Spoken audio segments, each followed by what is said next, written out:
Alright guys, welcome back. Now this is another special video in regards to some games that I think, in my personal opinion, that stand the test of time from the day they got released all the way up until 2024 today. These games still hold up. I can still go back and play these games and like I played it for the first time again. Again, this is just my personal opinion. I don't want to see nobody in the comments be like, oh, you forgot to add this game in, or this game should have been in this category, or this game should have been on the list. No. This is my personal list. It is what it is.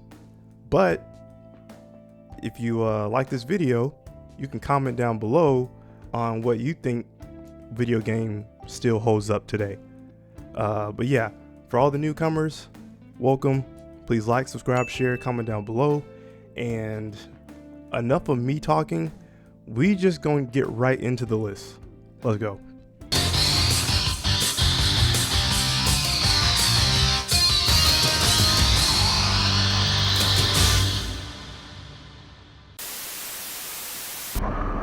You were weak when I found you.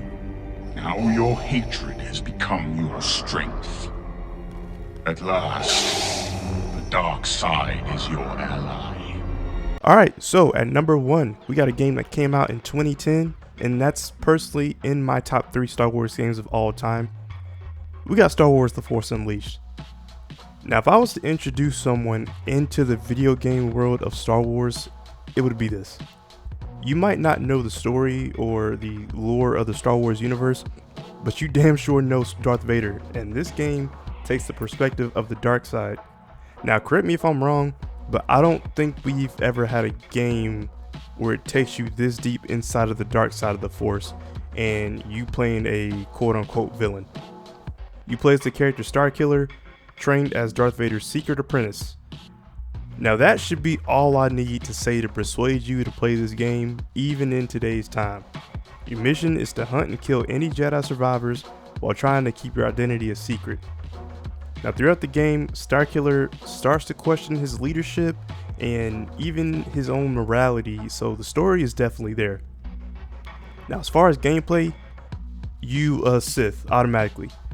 Now of course you get the red lightsaber, way you can use the Force and even have lightning powers, but it's the way you use these moves and the way you combine all these powers and string up combos that's the magic. The graphics might be a little dated, but still it's a very enjoyable play even now.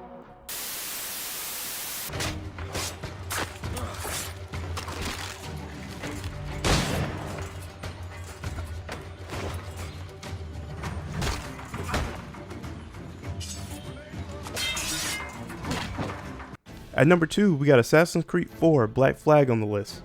Now I might have some bias in these games because these are some of my favorite games to play, but it is what it is.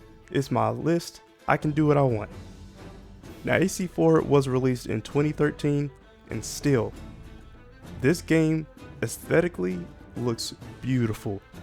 You take on the OG assassin Edward Kenway, and this takes place more in the pirate era. If you want that pirate feel or want that pirate experience, I suggest you play this because it has everything to venturing out to sea with your crew, guns and the new mechanic for that, and of course the assassins.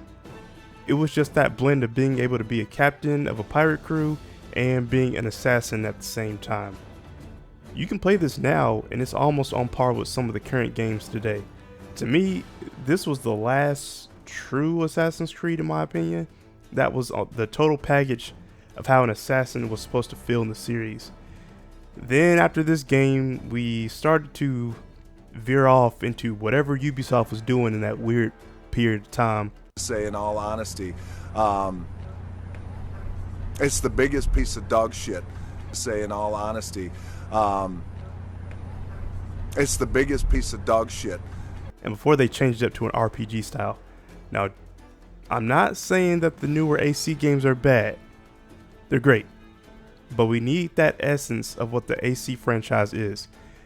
Now, Assassin's Creed Mirage tried to bring it back, but it just didn't hit the same.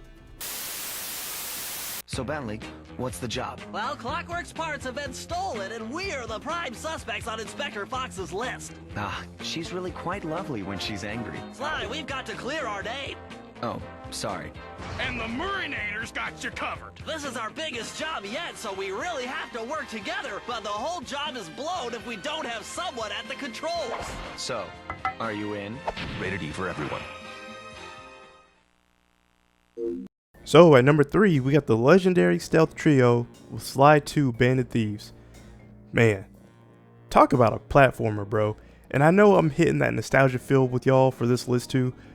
I can definitely put this up with today's platformers and even argue it could beat out some of the games today, not saying no names.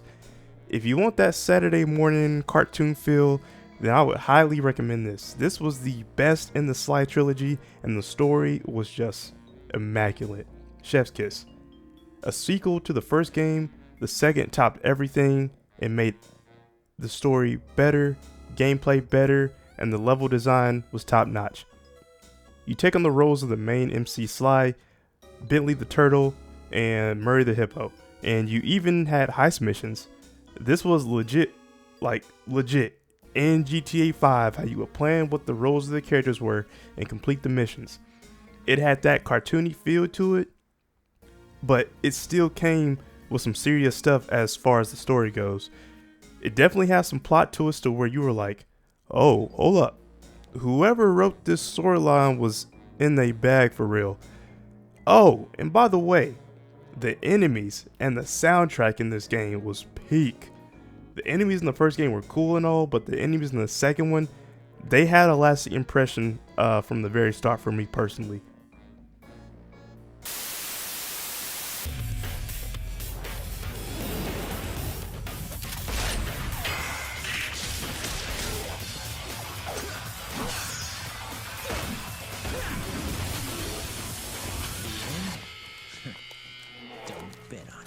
So at number 4, we got a game that is one of the OGs of the hack and slash genre. This franchise, specifically this game, paved the way for what God of War and Bayonetta are to this day. We got the badass character Dante in Devil May Cry 3 Dante's Awakening. Again, we are talking about peak PS2 games. Bruh, like PS2 era was unmatched back in the day, and even now it is the best console to ever exist. So this game is a prequel to both 1 and 2, but mechanically this game is so much better, and the weapons you get to have in this game are fire, including the boss battles.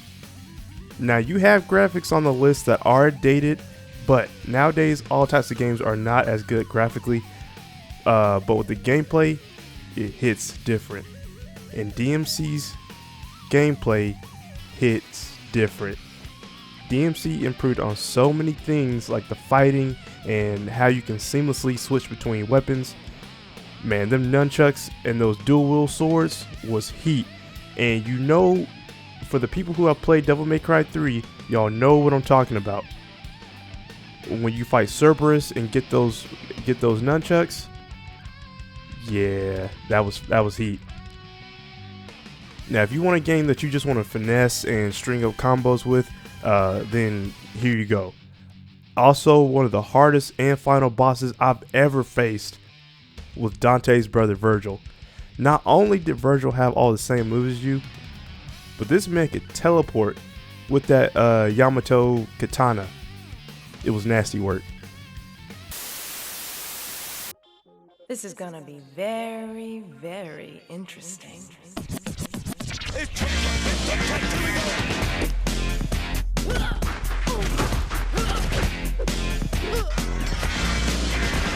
Next up at number 5, we got another classic that can still hold up as far as snowboarding races go. We got SSX Tricky. This game had everything to races, trick competitions, colorful distinct characters, maps, and fire soundtrack. Like, you can play Run DMC's Tricky right now and that still holds up with the snowboarding and tricks that you can do off that board. The music, fit the themes of the tracks and the racers perfectly. It even had a bit of a story mode with this, and the characters had rivals or rivalries in between races with dialogue. Like, these dudes was trash talking each other, and plus you got to push people off their board in the beginning of the race or in between. Like, this game was savage. We definitely can play dirty. And just to add to the characters, all these people were fire. They had their own type of persona and stood out amongst each other, so everyone was different. Like, just look at that character selection. Select. Right on, baby.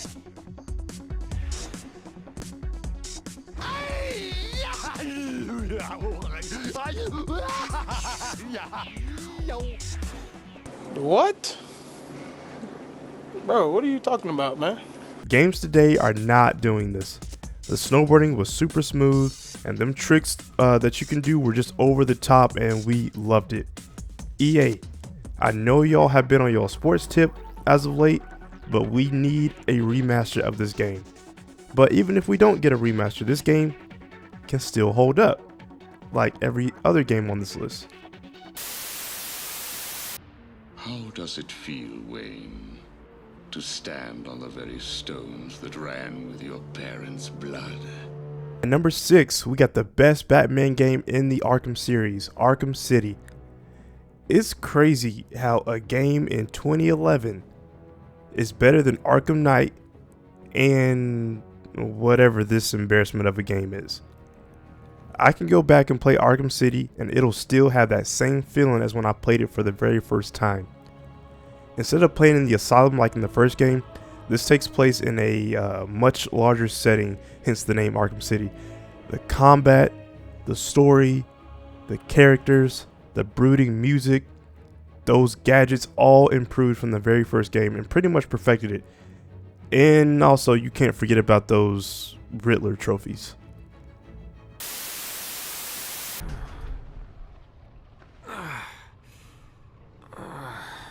What's going on?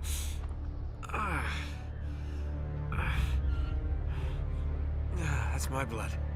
That's my blood. It's a lot of my blood.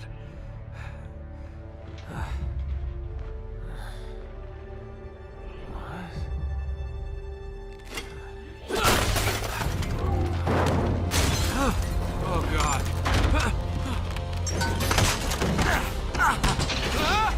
Alright, so at number 7, you know we had to add some type of Naughty Dog game on the list. We got Uncharted 2 with my guy Nathan Drake. This came out in 2009, and you can still play this today. When you talk about action-packed, this game looks like it was straight out of a movie. And I know we say that a lot of games are movie-ish or they look like straight movies, but no. This game is like a damn Mission Impossible with Indiana Jones mixed together. The opening alone will have you locked in. You don't even really have to play the very first game to play this one. You can come in with a fresh mind and still not get lost, but still be highly invested in the characters and story. Also, that final mission with Lazarevich is no joke, just so you know. I beat this game on crushing and was about to throw my controller with that part. So, warning.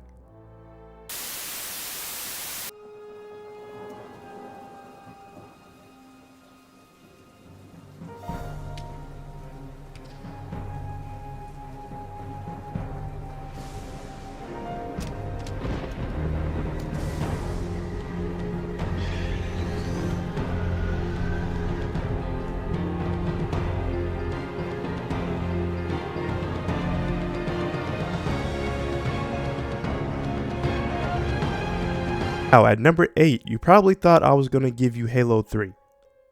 But I'm going to have to give y'all the gem of a side game, Halo ODST. We've lost that on the couch co-op play with the homies, but if this game were to come back, the online co-op would still be fire. Now I don't know if people are still playing this game online, but we just need to bring it back. In this game, you don't take on the role of the OG Master Chief, but play as a space trooper, or troopers plural, against the enemy Covenant.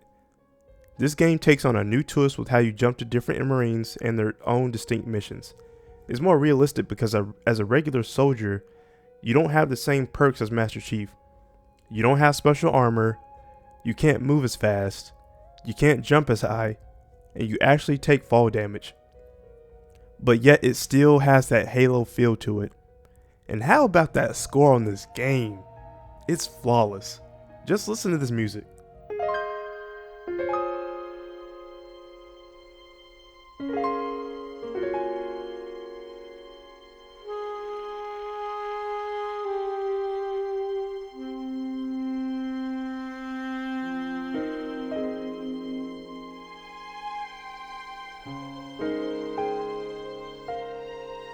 We've never had a Halo game like this where we have multiple personalities fighting together as a team compared to being a one-man army like Master Chief.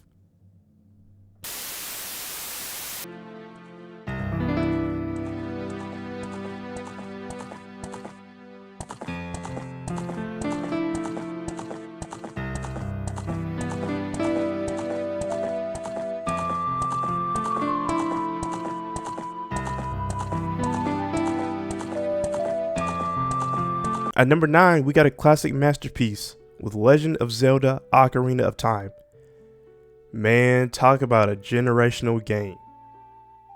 Ocarina of Time is a type of game where your kids can play. Like, I'm not usually the type to play open world games like these because it's just too overwhelming for me personally. But I can make an exception with this. You never forget that opening scene when you start up the game and see Link riding that horse off into the sunset. Also with that iconic flute instrument and just the music overall.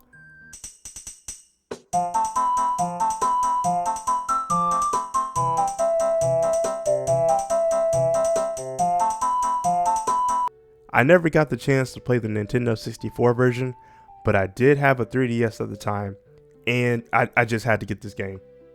And it changed me.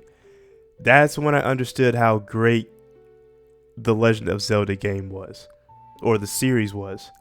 I was surprised of how difficult this game was too, low-key, even with it being a Nintendo game. Like, these puzzles were a bitch to finish. Okay, so, last but not least, we have another superhero game. We got Marvel Ultimate Alliance.